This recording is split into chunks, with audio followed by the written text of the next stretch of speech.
মদিনার বাজার দিয়ে নবীজি যাচ্ছেন, নবীজির একটা ওট পছন্দ হয়েছে। তো নবী ওটের মালিকের কাছে গিয়ে জিজ্ঞেস করলেন, ভাইয়া এই ওটটার দাম কত?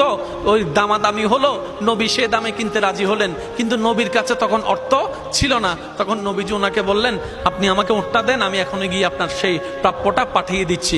ওটের মালিক ওনাকে ওটটা দিয়ে দিলেন। আশেপাশে যারা ওটের মালিক ছিল সবাই জিজ্ঞেস করতেছে, এই পাগলা, তুমি কি যাকে ওট দিয়েছো তাকে চিনো? বলে যে না। নাম জানো? বলে যে না। পরিচয় জানো? বলে যে না।